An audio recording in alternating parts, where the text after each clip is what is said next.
Up next, I want to bring up Joe Lubin. You may know him as the founder of Consensys and co-founder of Ethereum. And we're going to talk about a lot of things that are happening in this space from like a very high level on how we're thinking about the opportunity of this Ethereum ecosystem and overall how all of you can get involved if you are not directly a developer on Ethereum.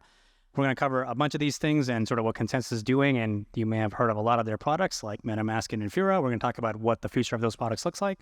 And without further ado, let's welcome Joe on stage.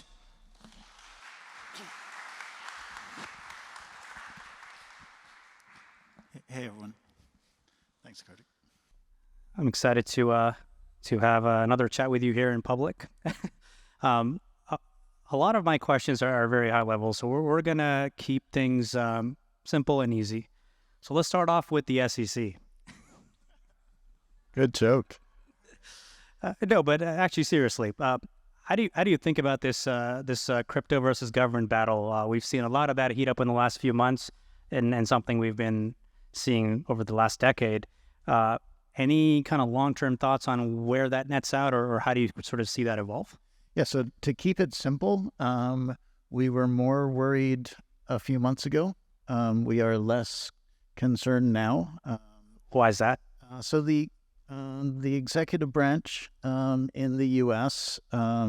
Is interested in slowing or killing crypto for national security reasons. Essentially, the U.S. Runs the world, so they believe, and they run the world through intermediaries, especially financial intermediaries. Our technology is all about having a new trust foundation and removing the need for intermediaries in many cases, or right-sizing the amount of power and extraction of value of intermediaries in other cases. And that's effectively incompatible with the way the leaders of the United States prefer to run things. Not incompatible with the American experiment, I think, which favors things like free speech, Entrepreneurship also, just to make things better. Open markets, free market capitalism, even, which we don't really have in the United States. So they're gonna do what they normally do when any new technology emerges that they have to capture, that they feel they have to capture. So internet, webs, cryptography, SSL altogether. Yeah, exactly. And so they'll overreach as much as they can.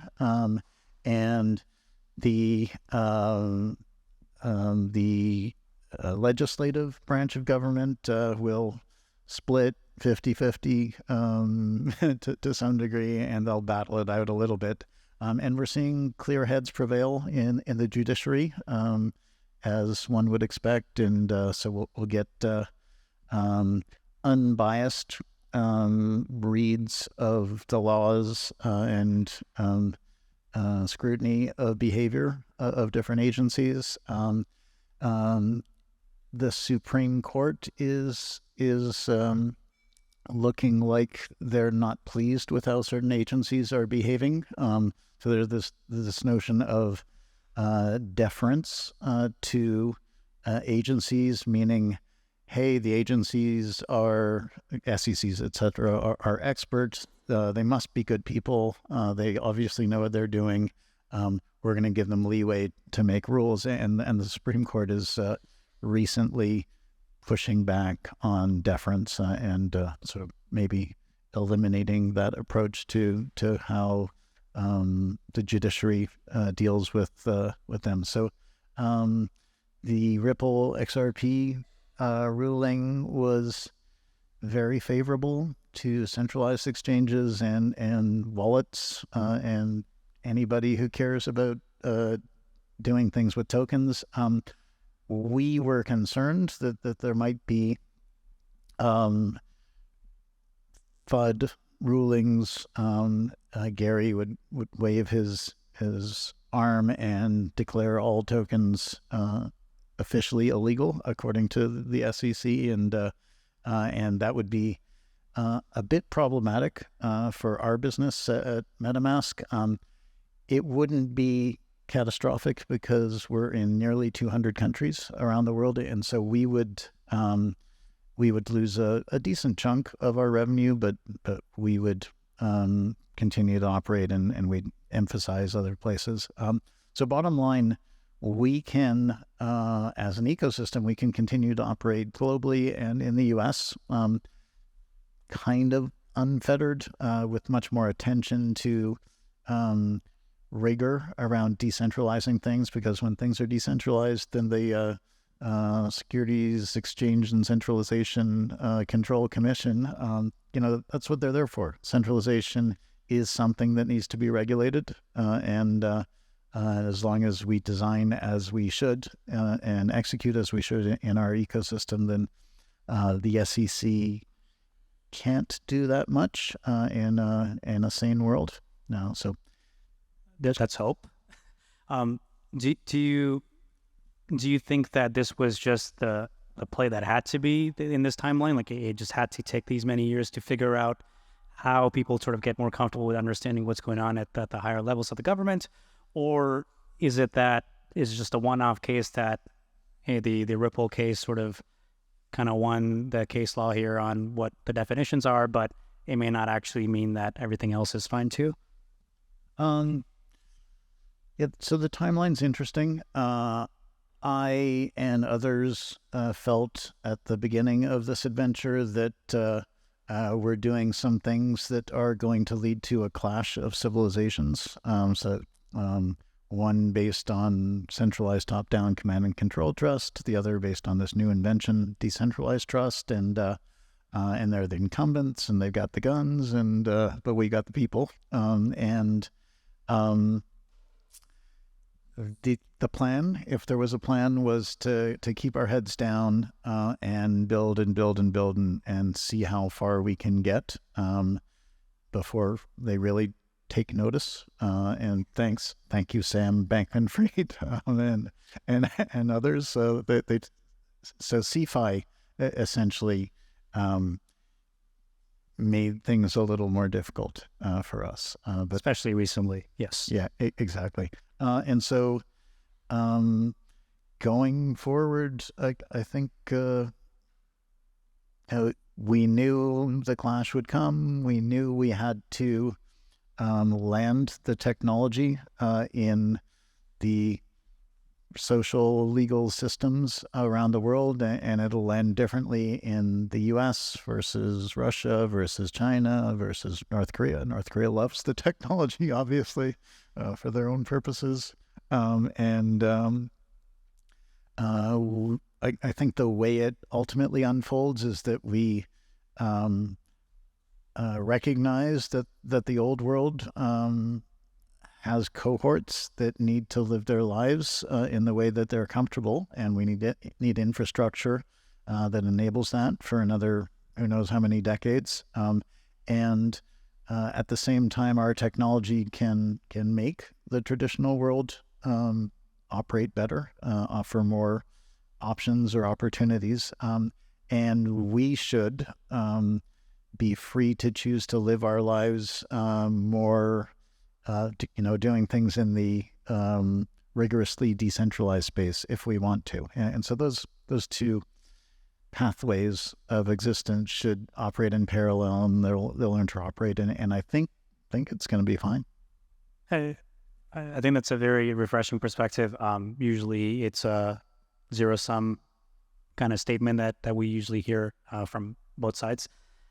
This is something I think you've spoken in the past about as well, which is, hey, maybe the technology should not be super regulated, but the use cases should be. And this is in a way hoping for that world where, yes, the protocol can live without too many hard-coded rules, but if somebody wants to build an exchange on top, they should maybe meet certain requirements where they are. And it seems like you're in a way forcing for that world to be actually more possible. Yeah. So a guy named Bill Hughes, our head of policy at Consensys, wrote a really crisp article on CoinDesk. I think it was called Money Crypto versus Tech Crypto, something like that. Money Crypto is CeFi. Money Crypto is the exploiters. Money Crypto is the projects that they use decentralization as a marketing term or tactic. Tech crypto is a group of builders who use decentralization as a design principle, progressive, moving towards rigorous decentralization. And so CeFi, money crypto, absolutely should be regulated. It has served some good purposes, maybe. So it's certainly onboarded a lot more people, a lot faster to our ecosystem. That's maybe good. Maybe it was bad in retrospect, because we would have been on an exponential growth curve. Essentially, builders come in, new wave after wave of innovation enables us to grow our ecosystem and usability and scalability, affordable use cases. And around that exponential, we've got this thing going. Thumbs full, definitely down the way. So a lot of irrational exuberance, a lot of pain, a lot of rational exuberance, a lot of pain, and maybe we could have done without that. And how do we do without that? We would have need regulator support. So where were they when we needed them? Now they're here, and they're trying to shut down tech innovation. So tech crypto, it's software, it's free speech. Don't regulate innovation. That's dumb. Regulate use cases. Couldn't agree more. This is amazing. Well, I think it does deserve a massive round of applause. Well, speaking of serenity, when Ethereum got started, did you ever imagine where we would be right now in terms of the scale? And kind of, I'm looking at things like, okay, well, we finally kind of managed to make the merge happen, and one of the biggest, if not the biggest, large-scale software upgrade in the history of software. How do you kind of feel about where we are now in this space? And I guess I'm curious to hear what you think is sort of the next milestone that you personally are excited about for the evolution of Ethereum as a protocol. In the history of running software with live monetary rails, so it's even more extreme. So when I read in 2011 the Bitcoin white paper, I assumed we would get here and much further. I assumed it would take a lot longer with the Bitcoin virtual machine, which is based on Fort. Sorry, what's that? and does very few things. When I met Vitalik and read the white paper, I was really excited because, hey, now software developers can build stuff, with tools similar to what they're used to. And it was clear that there would be a clash of civilizations. It was clear to me that the technology had characteristics of anti-fragility, decentralization, and it was going to be powerful enough to win in the end. When I got into Bitcoin, I wasn't certain that Bitcoin was going to survive. Like, I thought... Because of the values, or because you weren't sure that the propagation won't happen? It was really fringe, and it was attacked, and when it demonstrated its anti-fragility a couple times, maybe 3 times, and I was like, okay, we're good. And so I never had concerns about Ethereum. I was past that, those initial doubts. And it's about landing it in different nation states, and what I said before, it is happening agonizingly slowly and astonishingly quickly at the same time. It depends on your perspective. Interesting. Yeah. So we couldn't have gone faster, I don't think. We needed to build in layers. We've got a trust foundation. We got a decentralized, democratized finance layer. We've got incursion, crossing the chasm into mainstream culture with NFTs. That's disintermediation of various intermediaries. There's a lot more intermediaries out there. We're going to ping them off one at a time. When we start building the application layer apps, And that, I believe, depends on the next enabling layer. The next enabling layer, in my opinion, is something that I've been saying for 5 years is here already. And that's it's essentially attestations, decentralized identity. Oh, that's not what I thought you would say. And reputation systems.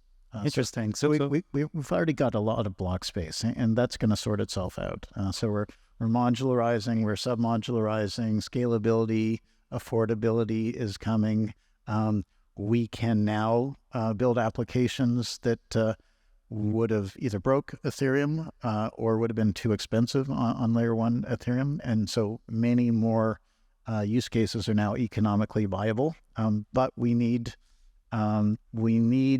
applications that are built with the user in the center and in control of everything they should be in control of. And so we need to build primitives that enable people to assemble their own social graphs and attract applications, publish, subscribe to different social networks. And I think we're on the precipice of, as a company I recently spoke to said, their goal is to destroy trillions of dollars of social network value. In Destroy being the operating word. Exactly. That's wonderful. Obliterate a bunch of companies and replace it with a whole lot of social graphs that we're in control of. I think this is a very unique take because I thought you would say it's still the throughput and the cost per transaction that matters. Not that I disagree with what you said. No, if we have... but it's like you don't have to solve for this. Exactly. EAS, Ethereum Attestation Service. We've got one called Verax on Linea, our layer 2 ZK EVM. We need to incentivize people to establish the root of their identity, DIDs or some other forms, and then start firing attestations at each other. We're going to start attesting to, you work at Consensys, you work on this team, you've achieved something. And so I think maybe for the audience here, it'd be useful to understand what is a good framing of thinking about attestations on chain. Everybody thinks it's like a toy or just like a nice to have, but what's a good opportunity and a framing for this? So we, as the EAS team recently stated, we fire attestations at each other all day on Twitter. And those are, I could say... just proof of any event. I could say, yes, that was a great post, Kartik. And that's me from my identity saying something about something else. And if Elon doesn't like what I said, get rid of that attestation. If he really doesn't like me, I'm gone. If he doesn't like you. And so we can't have that sort of thing. So those attestations are already time-stamped, but Elon could sort of adjust the timeline too. And so we want attestations that can't be expunged by anybody and identities that can't be expunged by anybody. And so that's why you need a registry for this very simple primitive of attestations on Ethereum and other networks. And you think fundamentally this is what enables more applications altogether or more consumer-facing applications? Applications altogether, but I think it's a massive unlock to bring developers in to start building cool little doohickeys that you can add to your social graph. Because now you can bridge anything that's off-chain and you kind of have like a proof that this is actually the case. Interesting.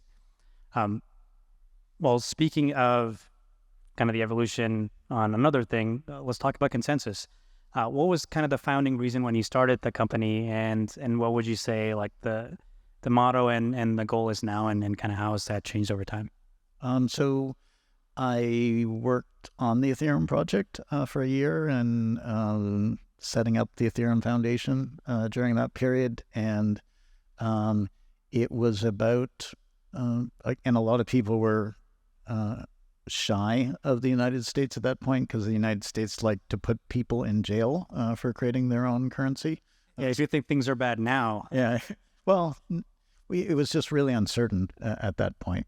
So there were some, maybe criminal projects, Liberty Reserve or something like that. I do remember that. Yeah.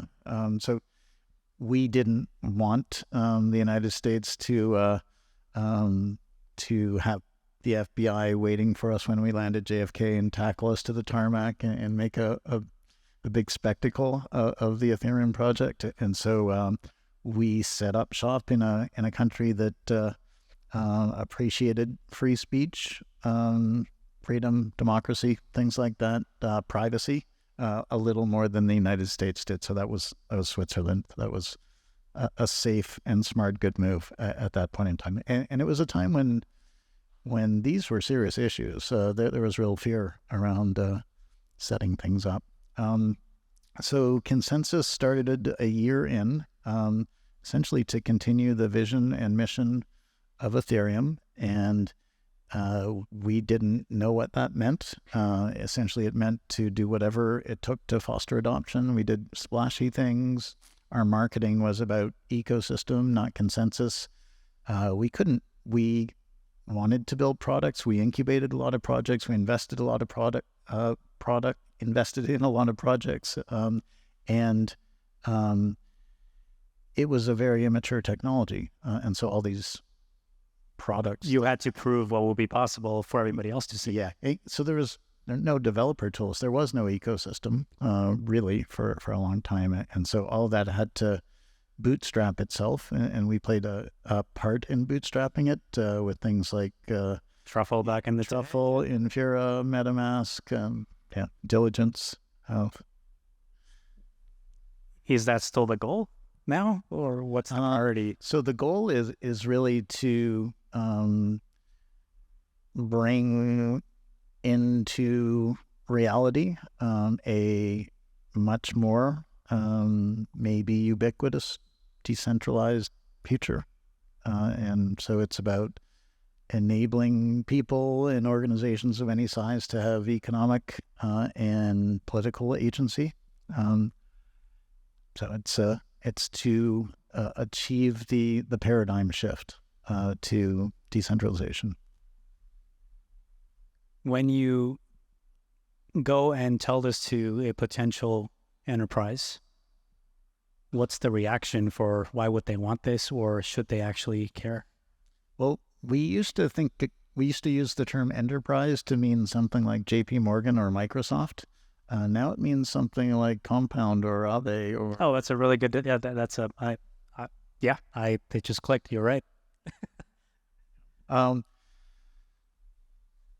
So we speak appropriately to whomever we're speaking, and there's a lot of value propositions in what we do. And we don't need radical decentralization for every use case. Radical decentralization has to happen at the base trust layer. We need a platform on which organizations of any size, including the United States and China, can interoperate, even if they're in the middle of disputes or wars even. Supply chains should keep moving.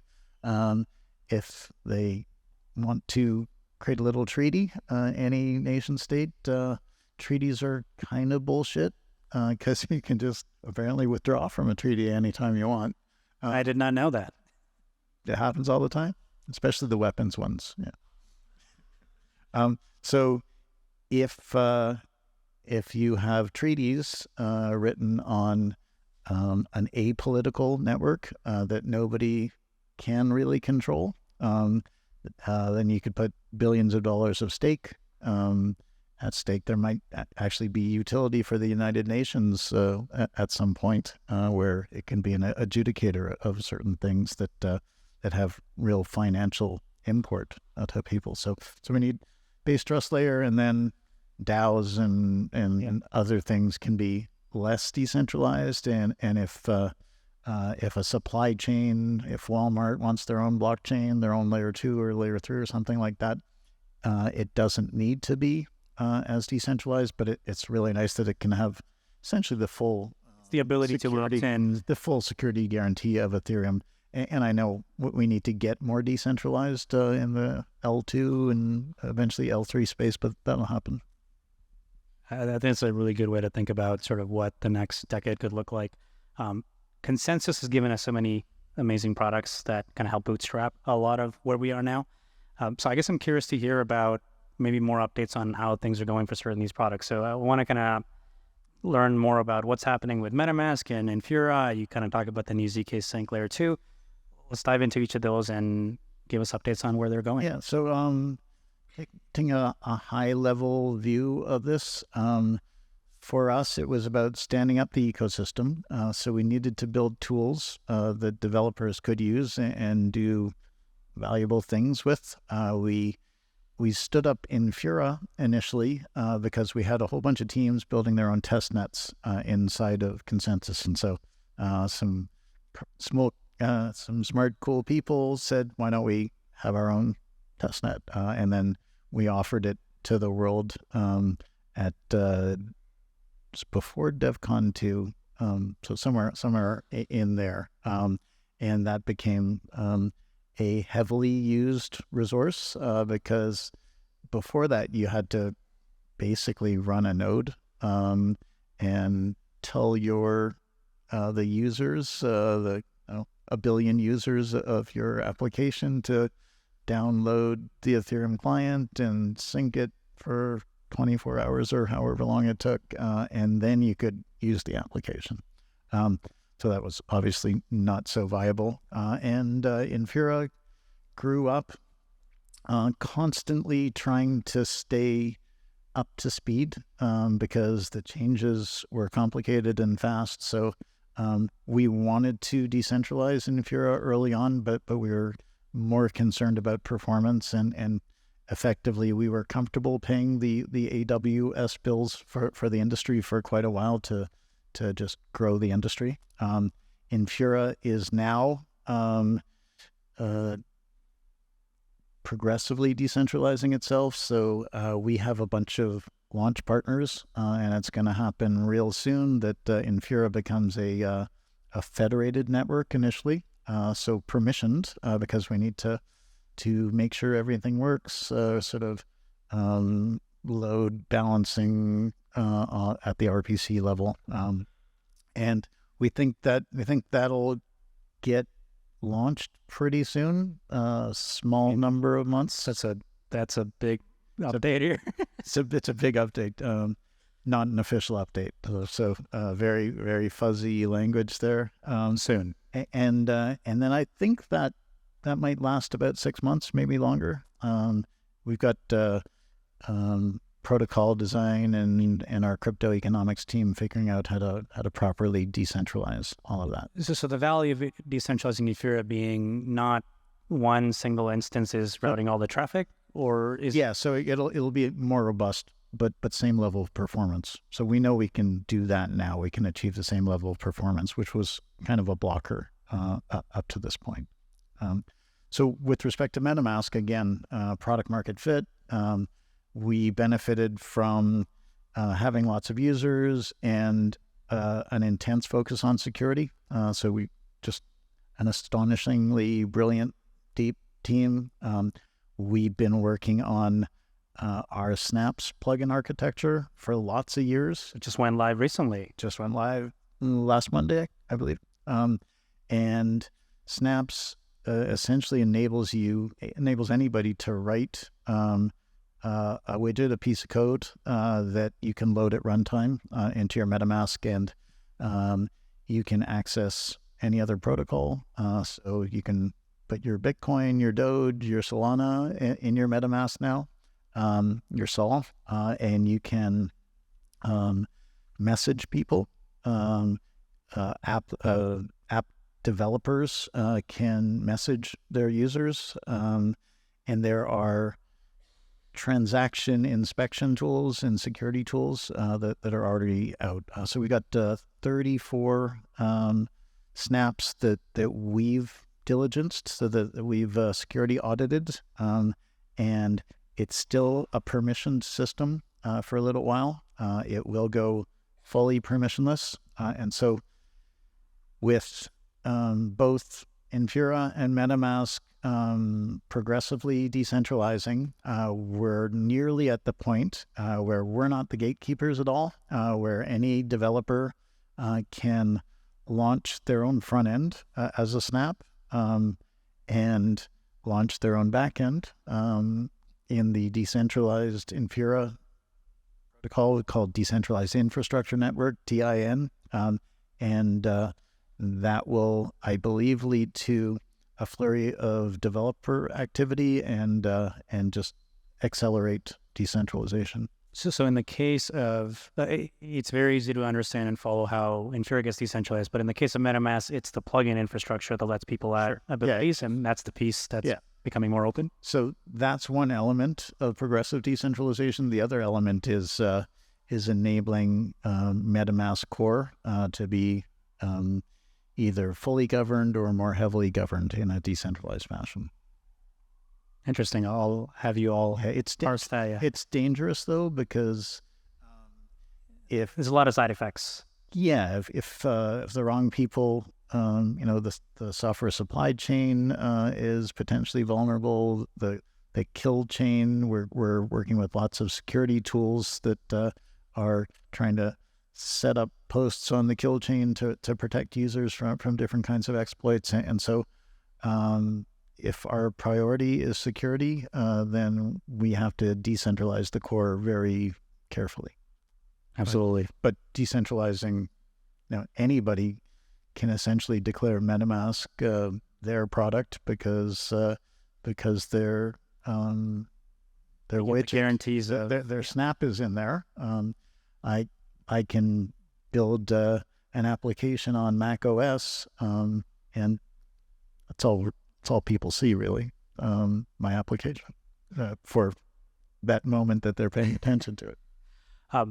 I want to kind of combine one of my other questions with one interesting thing that you did say is you're also working on a ZK rollup as Consensys. Sort of what made that kind of the thing to focus on for you, and kind of combining this with the second question, which is, do you kind of see hundreds of layer 2 showing up, or do you kind of see some conversions in the near term?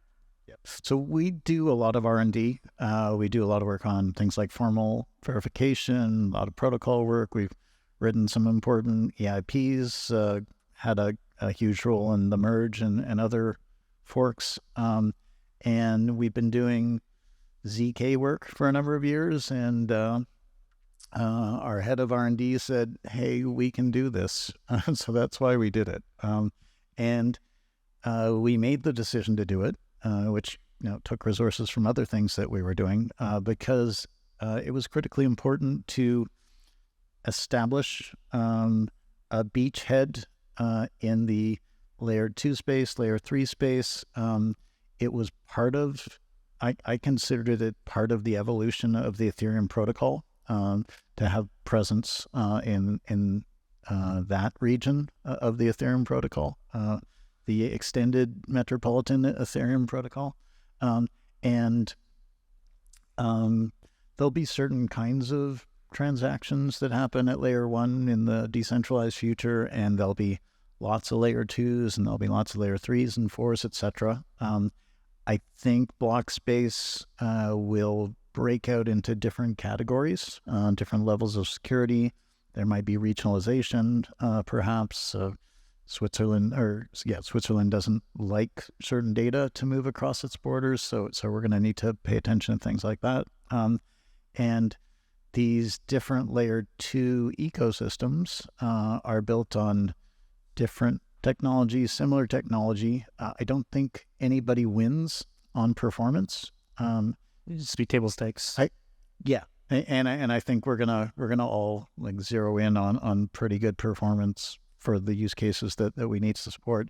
I think we win on philosophy, ethos, and just the kinds of applications that set up shop in your ecosystem. And so I was very confident that Polygon would set up a whole bunch of layer 2s. They're already doing that, and with immutable, they're going to have a whole bunch of game layer 3s on that. And I figured that we, like Coinbase, we needed our own like home technology and home network. And doesn't mean we're not going to do lots of stuff on other networks. We do a lot of work on the Palm NFT network. We do a little bit of work on Ethereum, and so we'll keep doing that. Awesome. I want to switch gears a little bit. And Linea's progressively decentralizing like everything we do. We're actually... So we're on track for all three of these projects. Yeah, we're working really hard on that. We made that decision for regulatory reasons that we wanted we delayed that early on. We were prioritizing other things, but we decided, hey, we should really do what we can to decentralize Prover, and also work with other teams to the extent that we can to sort of evolve the layer 2 space to be more like the layer 1 space, where you've got a whole bunch of protocol teams that are doing the same thing, competing, cooperating. So ideally it gets a little more homogeneous in terms of access to this block space with shared sequencers and stuff like that. Right. Everything still settles on Ethereum, but there's multiple ways to... Yeah, and we needed to have a voice at layer 2, so that's why we did. Well, sort of coming back to regulation again, do you think we are closer to having network states? Yes. So Zulu is a cool example, even though they're not really using much technology. I think you can get a ZK Zulu passport, and we've got lots of DAOs. We've got... So you define just overall DAOs as network states in this definition, or is there needs to be notion of an actual physical... Those are just components that need to be elements of a network state. We got voting systems. We've got identity systems coming online, Gitcoin passport, and there will be a flurry of attestations, DIDs, and VCs, verifiable credentials, coming out really soon in a lot of contexts. We've got lots of ways of managing treasury for DAO. We've got account abstraction, which is going to be really important. So whether it's Gnosis, formerly Gnosis Safe, or other tools, and treasury management built on top of that. So there's a lot of pieces. Governance is very hard in the old way, and we do a terrible job on it in both corporate contexts and government contexts, and we also do a terrible job in the crypto DAO. Oh, we're definitely covering that soon. Exactly, but we have the potential to codify things, to improve layer by layer, and we're doing it in a pretty necessarily open, transparent, and broad way, where a lot of people can see, inspect directly, act directly, and be fully involved in the things that they care about. So short term, some bumps, but overall we do see individual network states kind of become more and more common. It's going to be hard. Governance is hard. It's a lot of people involved. So it makes it difficult. If only we can just not listen to them. Yeah, the old technique was fewer people. So just like put all those people down there. We'll tell them that we're going to take care of them, and we'll make the decisions, and we'll disseminate whatever value we want to. And now we can disseminate value in real time, and everybody can watch in real time and participate and actually make a change. So maybe it'll go fast. Fingers crossed. We'll see.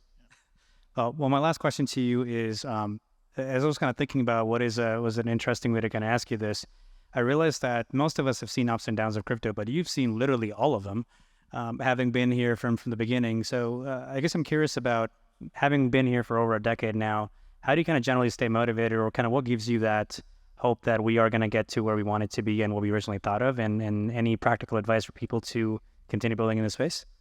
Well, it's fun. A lot of great people. The companies I'm involved with have wonderful, spectacular people that I enjoy seeing every day.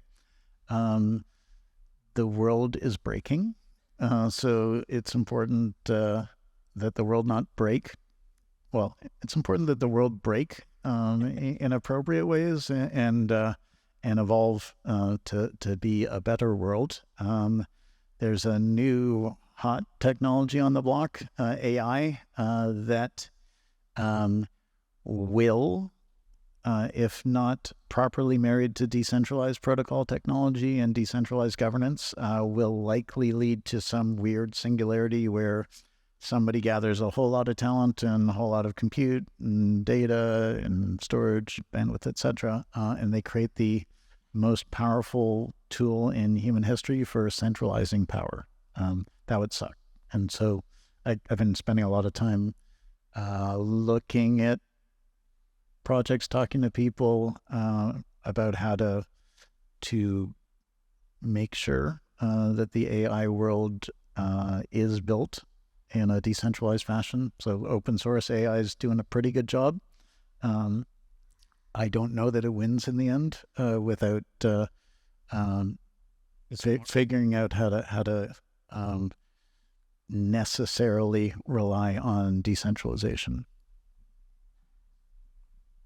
I don't have any follow-up questions because this is going to go into way too many deeper topics, but looks like not waiting for us to be doomed is a pretty motivational thing, and and using that as a way to keep this whole ecosystem going is not a bad strategy. It's one good reason, but it's awesome.